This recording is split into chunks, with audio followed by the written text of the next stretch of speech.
Goddag. I dag skal vi tale om den kaninvenlige dyreklinik, og hvordan vi sammen kan hjælpe flere kaniner. Velkommen til Kaninens Dage 2023. Mit navn er Katie Svaner Linde. Jeg er dyrlæge og indehaver af Dyrlægehuset Farm, som ellers er kendt som Kaninklinikken. Foredraget i dag er lavet i forbindelse med Kaninens Dage 2023. Det har til formål at øge viden omkring familiekaniners fodring og velfærd blandt almen befolkning, detailbranchen og den veterinære branche. Kaninens Dage 2023 er udarbejdet af faggruppe Familiedyr fra DDD, Exotgruppen, Center for Forskning i Familiedyrsvelfærd. I kan læse mere på dyreetik.ku.dk under kaniner som familiedyr, og her finder man også yderligere links og læsning omkring kaniner på den Dansk Dyrlægeforenings hjemmeside ddd.dk under Kaninens Dage. Vi skal snakke om den kaninvenlige dyrklinik, og hvordan man kan gøre sin egen dyrklinik mere kaninvenlig. Hvordan får vi flere kaniner ind på klinikken? Det er simpelthen altafgørende, at vi er indstillet på at hjælpe disse specielle dyr. Man skal have lyst til det, og det er ikke nok med en dyrlæge, det skal handle om alle, der arbejder i klinikken for at tage imod de her fantastiske dyr. Det handler også om prissætning, fordi det kan kun lade sig gøre, hvis man tager en ordentlig pris for sit arbejde, og bare fordi det er en kælekanin, betyder ikke, at du bruger mindre tid på det, end for eksempel en hund eller en kat. Vi skal også tale om, hvad for nogle varer man har på hylden på klinikken, og hvordan man indretter sine lokaler, og hvordan man håndterer kaninerne, hvad for noget udstyr man har, og behandlingsmuligheder man har på klinikken, og den faglighed eller ekspertise, man har i blandt personalet. Vi vil sammen gerne hjælpe flere kaniner. Vi ved, at dyrlægebesøg er en nødvendig onde, og det mindste vi kan gøre, er at gøre det mere behageligt at komme til dyrlægen. Vi skal prøve at gøre det så stressfrit som muligt for både dyret og ejeren, og egentlig også dyrklinikkens medarbejdere. Vi skal gøre det til en rutine at komme til dyrlægen med sit kæledyr. Og når det er, at det er et byttedyr, så anbefaler vi en sundhedstjek hvert 6. måned som minimum, og vaccination en gang årligt til kaniner. Der er selvfølgelig også nogle kaniner, der har brug for ekstra besøg, især hvis de har problemer med tænder eller ører eller gigt, hjerteproblemer og andre ting, så kan man have behov for at komme ind hver 3. måned. Også det med at få klippet neglene. Den indstilling vi skal have er, at vi skal prøve at tænke på, hvordan vi kan reducere stress for de her kaniner. Så kommer vi længst. Vi skal gøre det nemt for os selv, når det er, at vi har vores indretning, at vi skal også kunne gøre rent nemmere, fordi når man har med kaniner at gøre, så er der pænt meget hø, halm og diverse. Vi skal også sikre os, at der er sat god tid til at tage sig hånd om de her stressede og bange kaninejere. Mange gange skal de have lidt mere forklaring med, og det tager mere tid end måske de gængse hundekatteejere. Og kommunikation er nøglen, og det skal man sætte meget tid af til og have interesse for at yde en god kommunikation. Og så skal vi prøve at huske på at sænke stress alle de steder vi kan for de her kaniner, når de kommer til vores klinik. Så hvorfor er det så vigtigt, at det skal være stressfrit? Vi ved, at en stresset kanin kommer til at påvirke dyrlægens mulighed for at undersøge den ordentligt. De vil skjule deres symptomer, de vil spænde mere op, ikke vise dig al sandheden. Og det er meget fintfølende, når det er en byttedyr, man skal prøve at aflæse frem for et rovdyr.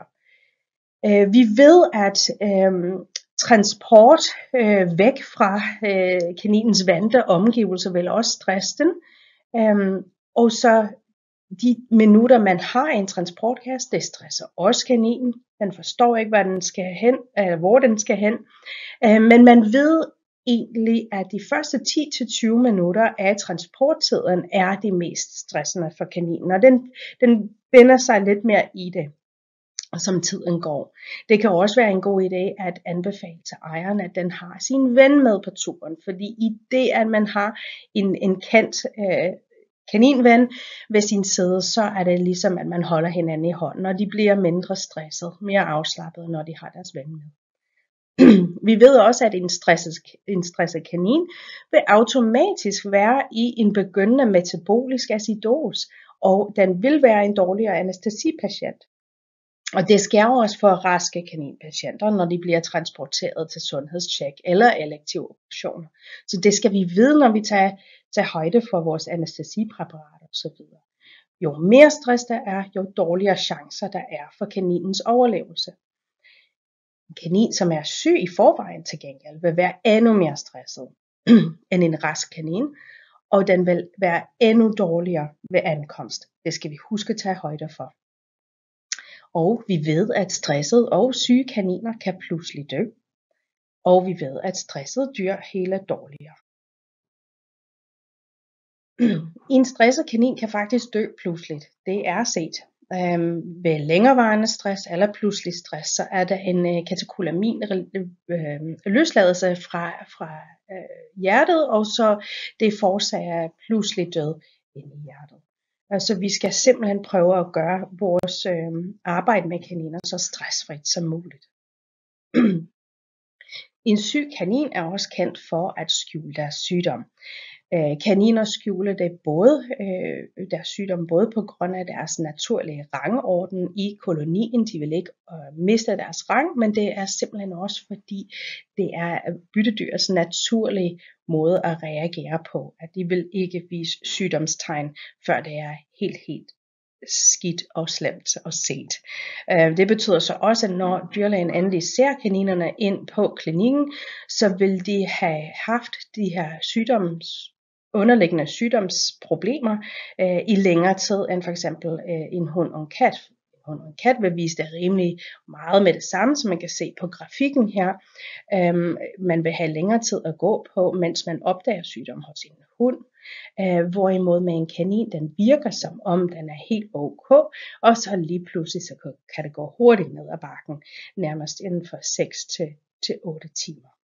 6-8-12 timer. Derfor skal man vide, og det skal alt personalet vide, at man skal aldrig vente med at tilse en kanin, som opfører sig anderledes. Her har vi faktisk et af vores egne plakater, som vi har lavet, hvor det fortæller ejeren, hvor hurtigt det er, de er nødt til at reagere, når det er, de har sygdomstegn. Den er en rigtig fin redning for ejere, der skal tage hånd om det, hvis kaninen holder op med at spise, holder op med at have afføring og sætter sig og ikke bevæger sig, så kan det meget hurtigt være en alvorlig tilstand. Så er det sådan, at vi er også, når vi gerne vil være en kaninvenlig klinik, vi er nødt til at vise kunderne, at man er til kaniner fra det øjeblik, de kommer ind ad døren. Vi skal have fokus på vores receptionsindretning, som skal være målrettet kaninens behov. Og vi skal have ting på vores hylder, som vi kan hjælpe holde kaninen sund og rask. Og vi skal have de håndkøbstyper, medicin og støtteprodukter, som vi har brug for at støtte dem med, når de bliver syge.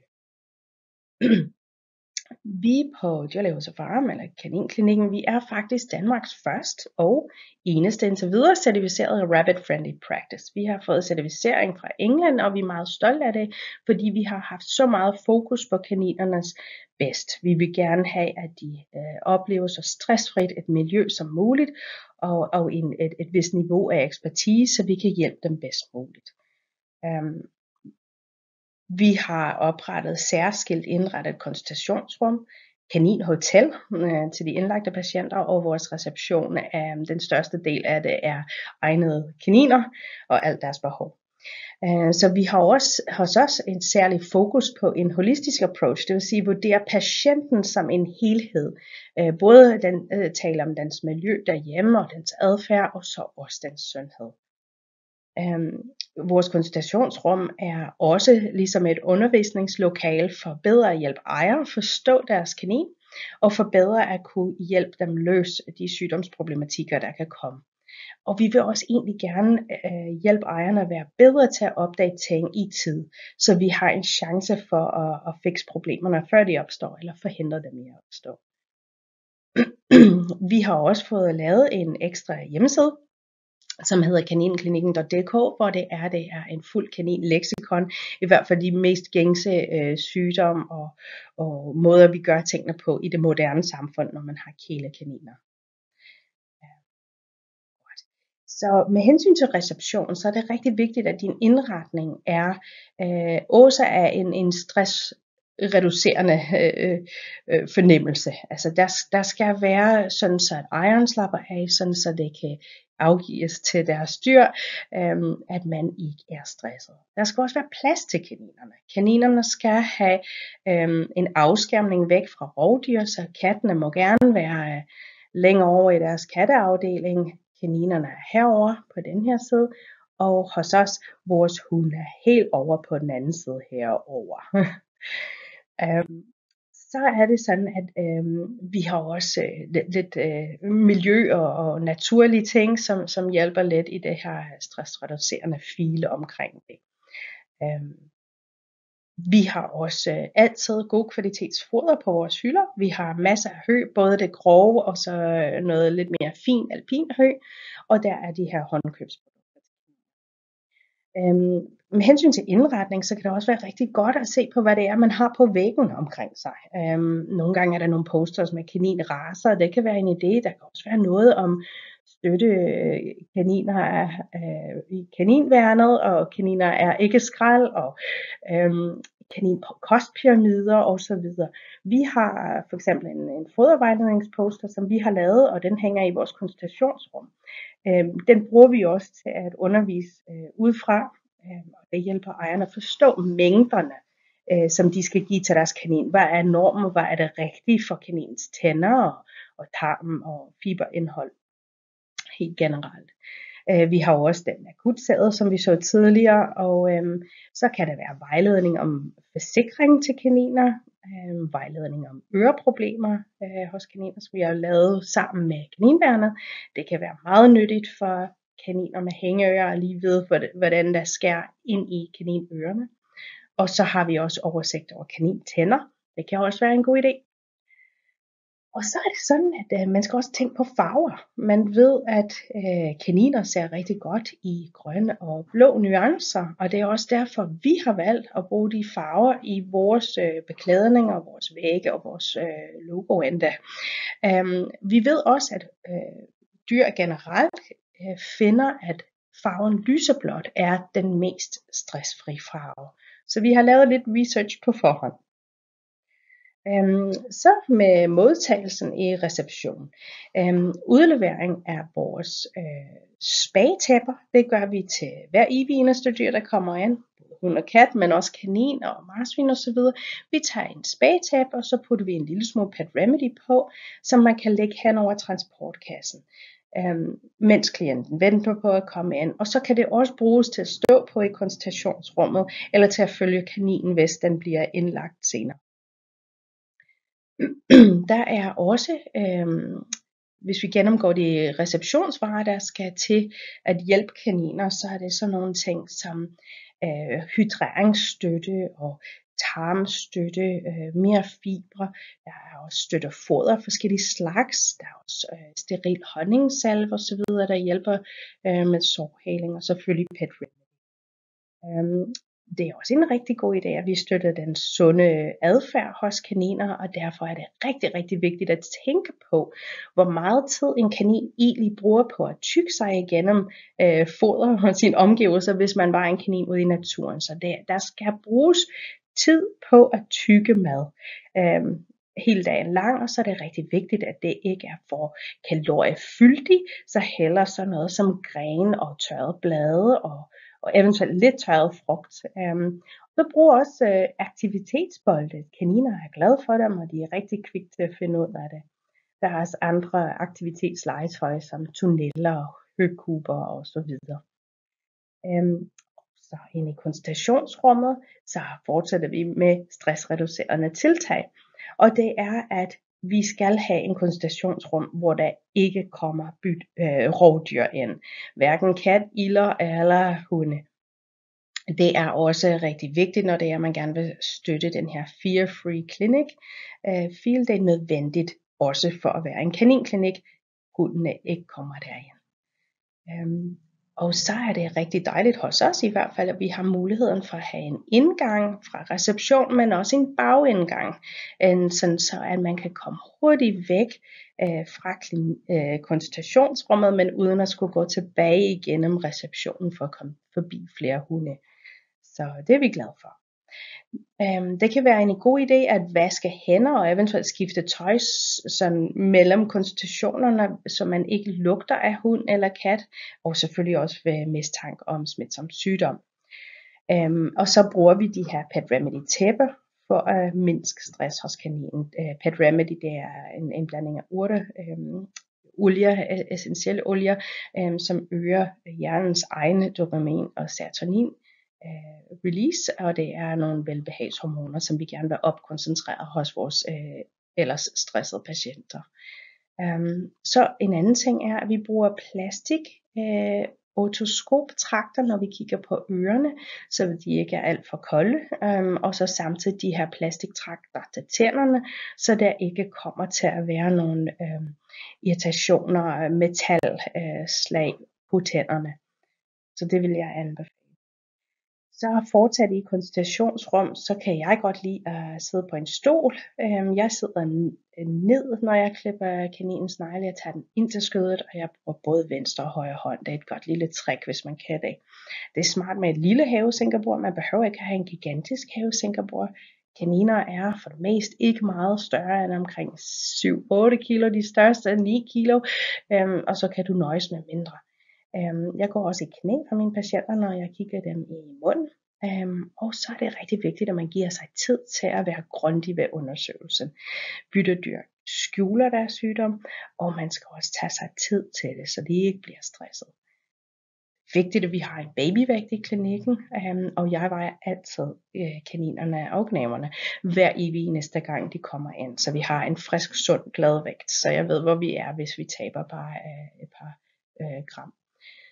Så er det meget værdifuldt at have en kaningebis, sådan en plastikkanin, så man kan vise, man kan se den her, så man kan vise ejerne, hvordan det ser ud normalt indeni med tænderne. Og så er det også rigtig vigtigt, at i konsultationsrummet på klinikken med, man har al den medicin, der skal til for at behandle en akut dårlig kanin. Og vi har ikke tid at løbe på for at kunne skaffe det, så vi skal have det hele hjemme, hvis vi skal hjælpe de her kaniner hurtigst muligt. Så når det er, at vi laver en sundhedsundersøgelse, så skal vi være rigtig grundige. Vi skal finde ud af alle de sygdomme, som kan påvirke dyret. Vi skal være informeret og informere videre om alle de prognostiske udfordringer, vi kunne møde på vejen, og også ejeren skal være klar over, hvad for en arbejdsbyrde, der eventuelt ligger i at få den her kanin gjort rask. Vi skal lave planer med ejeren og have dem med hele vejen. Vi kan i gang sætte en behandling, men det er rigtig vigtigt, at vi følger op på de her patienter. Og igen, hvis der er en brist i enten kommunikation eller at behandling ikke virker, så er det rigtig godt, at man har en god kommunikation med ejer, så man kan ændre på tingene. Kommunikation er altafgørende. Så hvordan håndterer man en kanin? For det første må man aldrig lægge dem på ryggen. Kaniner kan blive simpelthen så stresset af den her ved at blive lagt på ryggen, at de kan faktisk godt holde op med at være. Det har jeg set før. Så det andet er, at man holder tit kaniner godt ind til kroppen. Jo mere man har dem ind, brug sin albu som ekstra holder. Jo mere man har dem ind, jo mindre vil de spjætte, de vil føle den tryghed. Og man kan bruge sin overarm, sin albu som ekstra hånd. De kaniner kan generelt ikke lide at blive båret, så man skal begrænse det antal løft, der foretages. Vi skal være klar på, at der kan være springer, som pludselig kan hoppe op væk fra bordet. De kan brække tænder, og de kan falde og brække deres knogler meget nemt. Og tit er det sådan, hvor ejeren siger, nej, der ikke vil være problemer med sådan noget, så skal man være opmærksom på, at det kan ske når som helst. I de tilfælde, hvor kaninen spjætter meget, så kan man faktisk vende kaninen om og sætte den ind baglæns, hvis den skal ind i en transportkasse. Nogle gange, hvis det er, at de går baglæns ind, så spjætter de mindre. Så er det godt at holde den ind til kroppen, skjule hovedet, og ikke holde den for højt op på skulderen, fordi på den måde kan de altså kravle op og slippe væk, og de kan komme til skade. Og man løfter selvfølgelig aldrig en kanin i nakkeskindet eller i ørerne. Så er der noget information, man skal give til ejerne, når det er, de kommer ind på klinikken.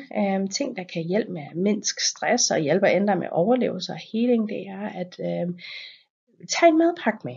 Tag det, som kaninen er vant til at spise derhjemme, så er der måske en større sandsynlighed for, at den spiser det her, når den bliver indlagt og er i stresset anderledes omgivelser. Men vi kan godt lide at have, at de tager noget af nattens afføring med, så vi kan se hydreringsgrad på kaninen, og hvor meget fiber den egentlig indtager, så ved jeg, hvor meget mere jeg skal støtte den i løbet af dagen. Tag gerne nogle genstande med, som den er vant til at arbejde med, eller bruge derhjemme, så nogle tæpper, puder og bamser, og så en ven med. Husk, at kaniner må ikke faste. De skal have adgang til mad, hø og vand hele natten. Dog fjerner vi foderpellets lige de 30 minutter inden bedøvelse, så de ikke falder i søvn med kaninpellets i munden. Der her er et par eksempler fra vores kaninhotel. Vi har relativt store buer, hvor der er plads til forskellige ting, og det er i den grad væk fra der, hvor vores karnivor bliver indlagt. Vi kører Pet Remedy i stikkontakten, og der skal nemlig være plads til lidt af det, kaninen har med hjemmefra, og inklusiv en ven. Der er en rigtig lækker madpakke der, kan jeg se. Hvis vi snakker om anæstesi, det er rigtig vigtigt, at vi vælger, hvornår vi bedøver de her dyr. Det er ikke altid, at man skal bare springe frem og bedøve dyrene. Vi skal vælge det rigtige tidspunkt. Vi skal vælge, hvad det er for noget medicin, vi skal bruge. Det er ikke alle kaniner, der skal dybbedøves lige med det samme. Der er så mange steder, hvor man kan ændre på og tage beslutninger omkring, hvad det er, man skal bruge, og hvornår og hvordan man gør det. Og hvis man tænker over alle de her ting, det kan faktisk være med til at sikre, at din kanin overlever den bedøvelse, du så har valgt for den. Det er bare rigtig vigtigt, at man tager stilling til alle de her ting, og ikke bare springer ud i det blindt. Det er også kendt, at man burde ikke bedøve en patient den allerførste dag, man ser den. Man burde ikke bare tage den ind fra gaden og bedøve den, og så gå videre. Man burde bruge de første par uger mellem den første sundhedstjek og så den bedøvelse, man har påtænkt sig til, eventuelt at rette lidt op på foder og sørge for, at man får en bedre bedøvelsesstatus på kaninen, så den har større chancer for at komme igennem bedøvelsen og de timer og dage efter. Vi plejer at sige, og prøver i hvert fald at sige, at vi tager en sundhedstjek første gang, og så først 14 dage til 4 uger senere, så er det der, hvor vi lægger en bedøvelsesplan eller operation. Så er det igen vigtigt at være grundig. Man vil jo ikke bedøve en syg kanin på det forkerte tidspunkt. Stabilisering af de kritiske patienter er alt afgørende, fordi de kan simpelthen ikke klare bedøvelse, hvis de har det rigtig skidt. Man skal også snakke med ejerne omkring fodring, fordi der er så mange kaniner, vi ser på klinikken, hvor fodring har været fejltolket, misforstået, og kaninerne har egentlig været fejlfodret. Så plus det, at de kan have nogle underliggende sygdomme, så ender det med nogle dyr, der virkelig lider af mange ting. Så vi skal have fokus på fodring, både forud i god tid, før bedøvelserne, men også helt fra starten af med de her unge kaniner. Så er det også rigtig vigtigt, at vi har fokus på afføring. Det er også noget, man kan lære sin kaninejer at have fokus på. Ligesom personalet på klinikken, der er rigtig meget, man kan aflæse fra de forskellige typer af afføring. Man kan se, hvis de mangler fiber i deres diæt. Man kan se, hvis de mangler væsk. Man kan se, hvis der er parasitter eller pelsforstoppelse på vej. Man kan også se inflammatoriske tarmsygdomme. Så det er rigtig vigtigt, at hvis man gerne vil hjælpe kaniner ordentligt, skal vi have fokus på afføring. Og det er både den dag, de kommer ind til bedøvelse, men faktisk beder vi dem også om at tage det med, når det er, de kommer til sundhedstjek hvert halve år. Godt. Så handler det om det udstyr, man har på klinikken. Det er rigtig vigtigt, når man arbejder med kaniner, at man har mulighed for at tage blodprøver og få det kørt med det samme. Så hvis du har in-house laboratorie, så er det rigtig godt. Det er også godt at have god kvalitetsrøntgen. Der går ikke en dag uden at vi tager røntgen af rigtig mange kaniner. Så det er meget rart, at du har god kvalitetsrøntgen, fordi du skal se små detaljer både i tænderne og i tarmen og ryggen osv. Det er også vigtigt, at man har en operationsstue, men det kan være en god idé, at man også har en forberedelsesrum, hvor man så får barberet de her kaniner, der skal opereres, et andet sted end ind i operationsstuen, fordi ellers flyver der kaninpels alle vejen. Man skal have overvågningsapparater. Det kan være en rigtig god idé med en tonometer, så for at måle tryk i øjnene, og det kan godt være en super stor fordel at have dit eget dyrkningsskab med sensitivt indhold. Så er det rart, når det er, man er i operationsrummet, at man har mulighed for at holde kaninerne varme eller kølige, for den sags skyld, når det er, at der er behov for det, når de går i bedøvelse. Det er rigtig vigtigt, at man tjekker temperatur løbende og følger op på det. Også med tandarbejde, så er det en kæmpe stor fordel, at man har alt det udstyr, der skal til for at hjælpe dem. Tandhejs, cheek dilators, pandalarm, skåbbriller, og så selvfølgelig diamantbord og sådan skivebord, som det hedder. Og så alt det her skal man bare have tilgængeligt og stille op, før man går i gang med at bedøve sin kanin, så man har det hele ved hånden, fordi man har ikke ekstra tid til at løbe rundt efter tingene, når de er gået ned. Så med hensyn til anæstesi, det er nemlig rigtig vigtigt, at man ikke bare gasser kaninerne ned, putter dem i en boks og gasser dem ned. Det er rigtig, rigtig stressende at blive gasset ned og føle, at man dårligere kan trække vejret og blive svimmel og så videre. Det er virkelig vigtigt, at man giver dem noget præanæstesi først. Så det vil jeg virkelig gerne slå et slag for, give dem noget præ for først. Så er det også vigtigt at huske, at der er ikke to dyr, der er ens, derfor ingen standardprotokoller. Det er vigtigt, at man tager stilling til alle de der forskellige ting, vi snakkede om tidligere, alder, sygdomsniveau, stress og alt, hvad de ellers bærer på, før man bare bedøver en kanin. På den måde kan vi måske bedre hjælpe dem overleve. Og så har jeg også skrevet her, at vi er simpelthen nødt til at prøve at tænke på volumen af blod, når det er, at man tager blod fra en kanin, så tager man noget ud. Den mængde er ikke farlig, men igen, hvis det er, at man skal gå ind til en operation, hvor det er, der er risiko for, at der kan være en blødning, så plejer vi at sige, at vi tager ikke blodprøver ud samme dag, som vi opererer abdominalt på en kanin.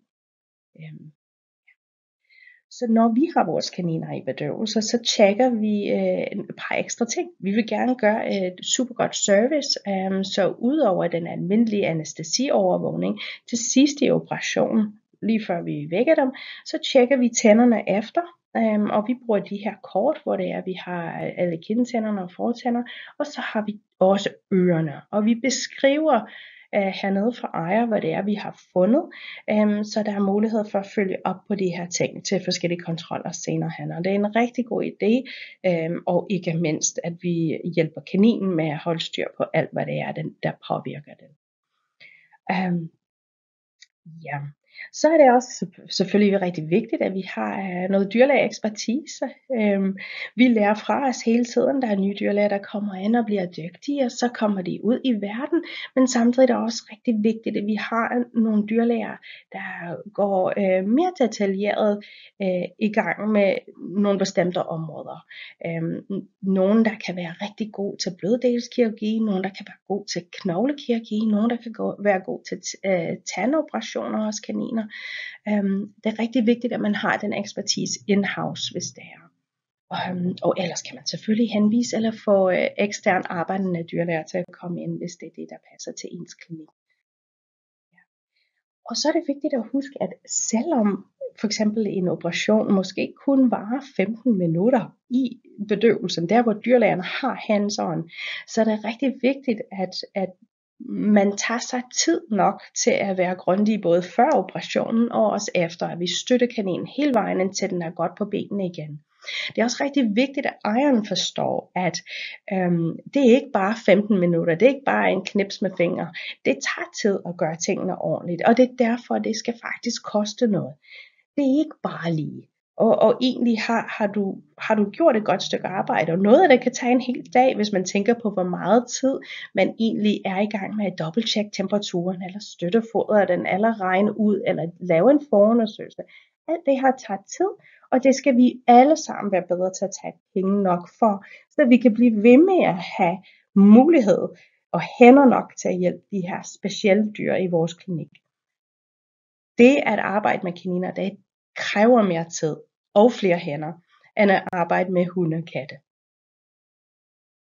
Med hensyn til opvågning, det er også rigtig vigtigt, at vi kontinuerligt har øjne på. Vi pakker ikke kaninerne væk ind i deres bur og glemmer dem.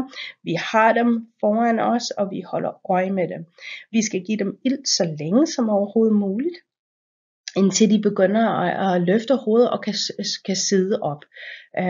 De skal altid have varme, men pas på, fordi de kan blive overophedet, så man tager temperatur undervejs og under opvågning flere gange.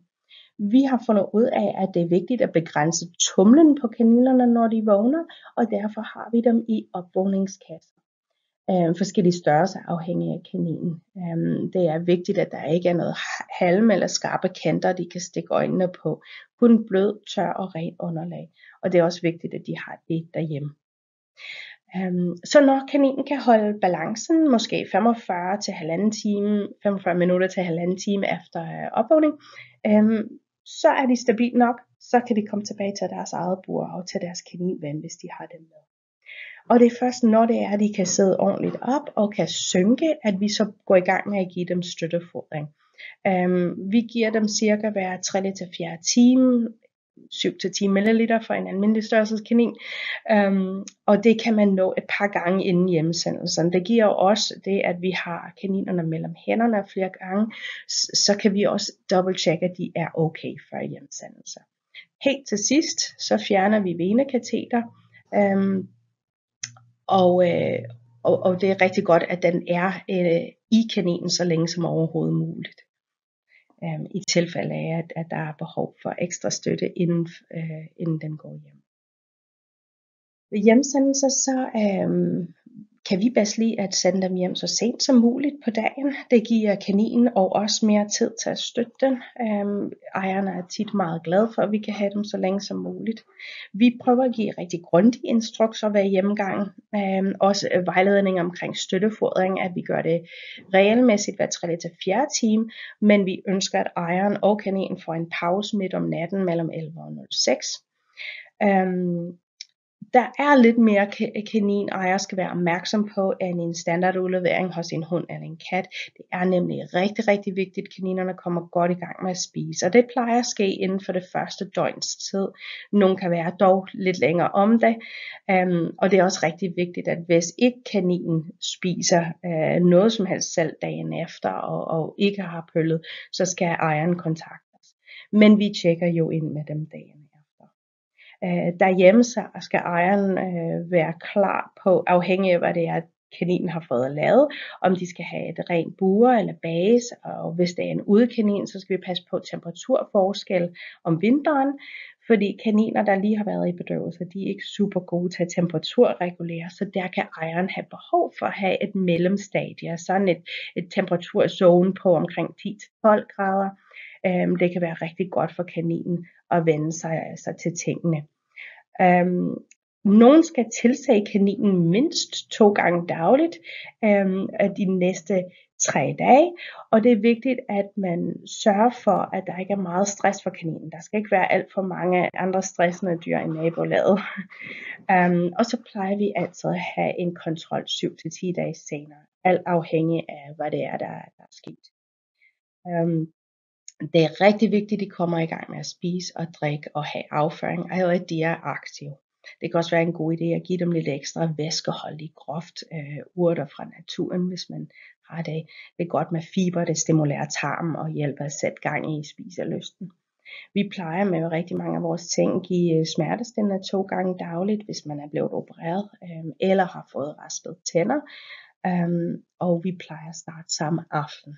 Det er hver 12. time herefter. Alt afhængig af, hvad det er, den har fået lavet. Ja.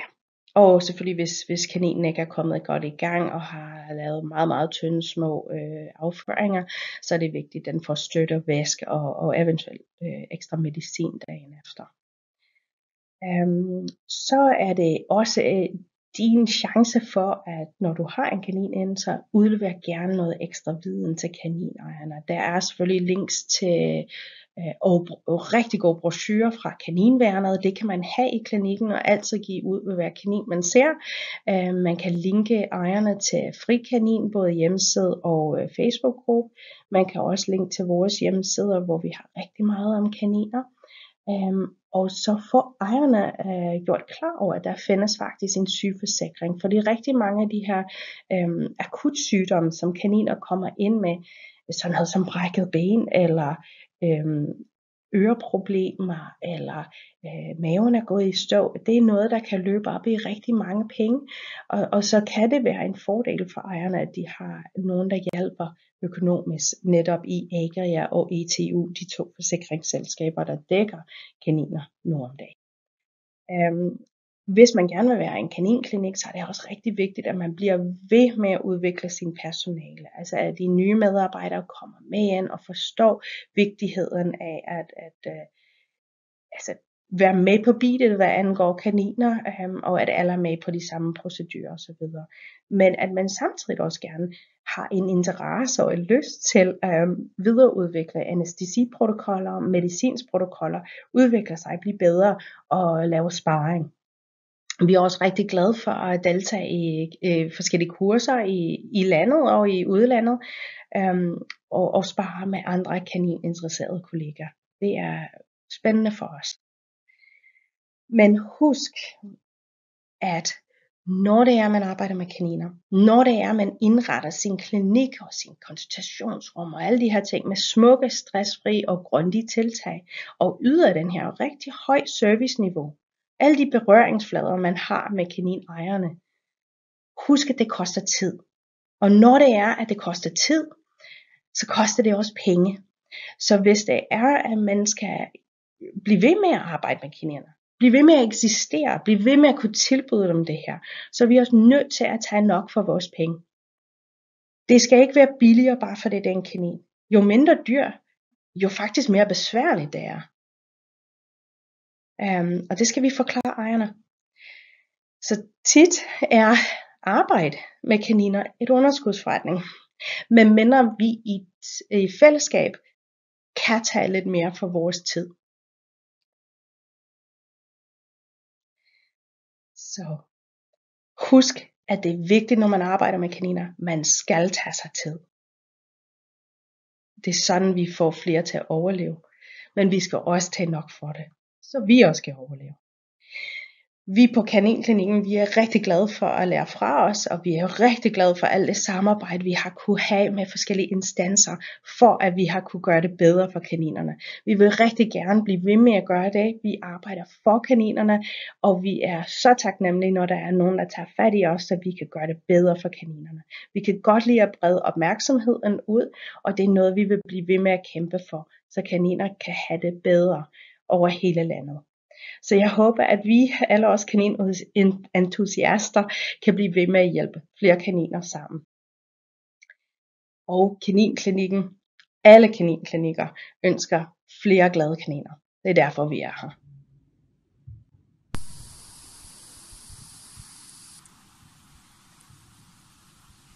Så lad os stå sammen. Sammen kan vi gøre det muligt. Så farvel og tak for nu. Tak fordi I så med. Webinaret er lavet i forbindelse med Kaninens Dage 2023. Du kan læse mere om kaniner på www.dyreetik.dk under kaniner som familiedyr, og på den Danske Dyrlægeforenings hjemmeside www.ddd.dk under Kaninens Dag, hvor I også finder kampagnemateriale til deling på de sociale medier, plakater, podcast, pasningsvejledning og meget, meget mere.